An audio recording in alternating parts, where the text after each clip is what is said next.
Baiklah, hari ini kita akan mempelajari tentang alat-alat yang digunakan dalam laboratorium. Yuk, simak penjelasan Miss kali ini.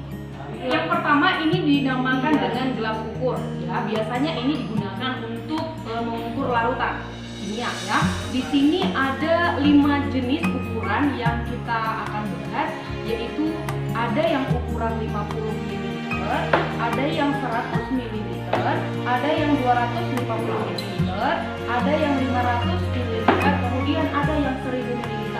Ini kita gunakan tergantung berapa banyak larutan yang akan kita gunakan dalam laboratorium.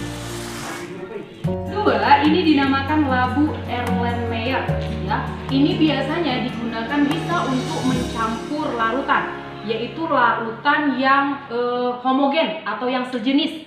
Ya, ingat ya, larutan. Ini ada 4 ukuran. Ada dia yang 1000 ml, ada yang 100 ml, ada yang 250, kemudian ada yang 500. Kemudian ini ada yang dinamakan dengan tabung reaksi. Kalau untuk mencampurkan larutan, biasanya larutan dalam skala yang kecil biasanya kita menggunakan tabung reaksi ini.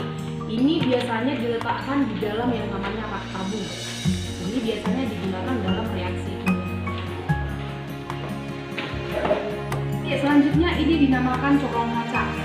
Biasanya kalau kita untuk memindahkan larutan seperti ini, kita menggunakan corong kaca. Kita nggak bisa langsung menuangkan seperti ini. Kita menggunakan corong ini untuk memindahkan larutan ke dalam sebuah wadah ataupun sebuah benda yang akan kita kerjakan atau larutan yang akan kita campur atau masukkan. Ini digunakan untuk memasukkan larutan. Namanya adalah corong kaca.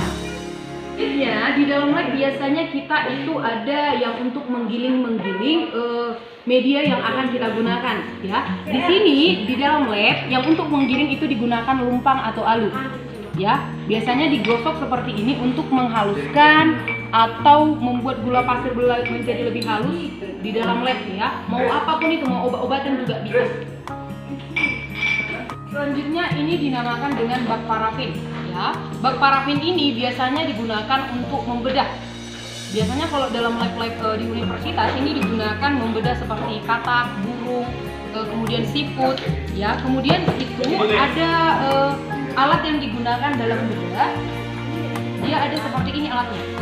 Ya, ada gunting bedah, ada 3 jenis dia, ada pinset bedah, kemudian ini pemotongnya.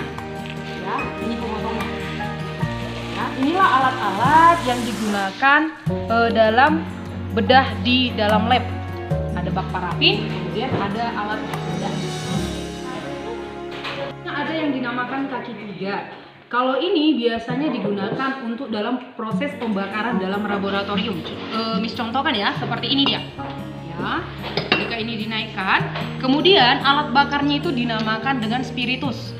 Ya, diletakkan di bawah seperti ini, kemudian baru dinyalakan. Beginilah proses pemanasan di dalam lab yang sering kita lakukan. Kemudian kalau selesai dipakai, ini tinggal ditutup, kemudian dipisahkan.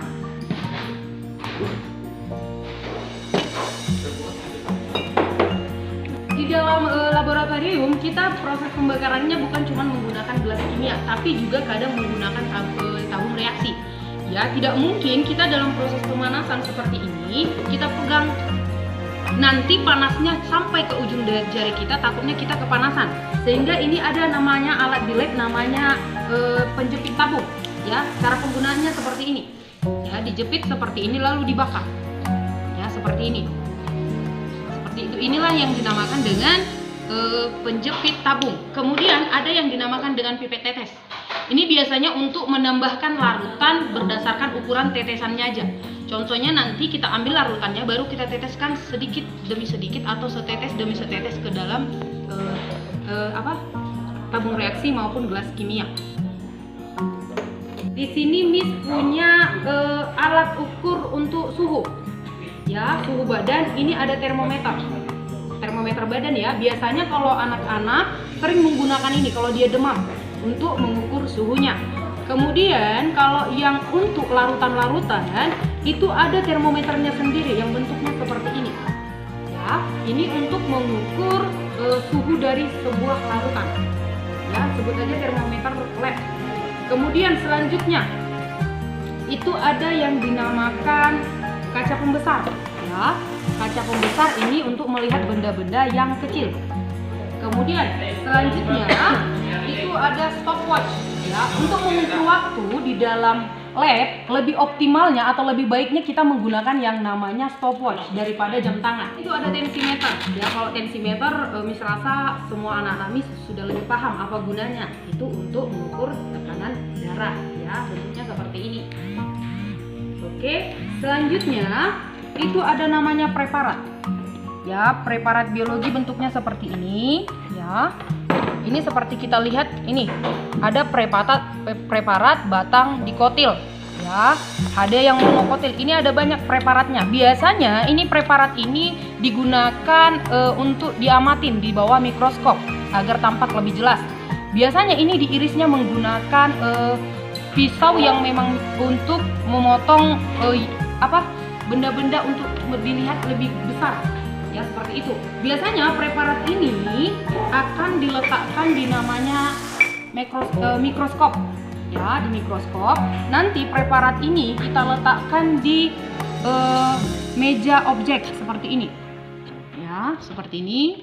Kemudian kita klik dia seperti ini, baru kita aturlah sedemikian rupa mikroskopnya sehingga benda yang di sini tadi atau spesimen yang di sini tadi bisa kita lihat di sini. Ya, itulah dinamakan dengan preparat. Kemudian mikroskop, di mana mikroskop ini adalah untuk mengamati benda-benda kecil yang tidak bisa dilihat oleh mata. Anak Miss, demikianlah pembelajaran yang bisa disampaikan hari ini mengenai pengenalan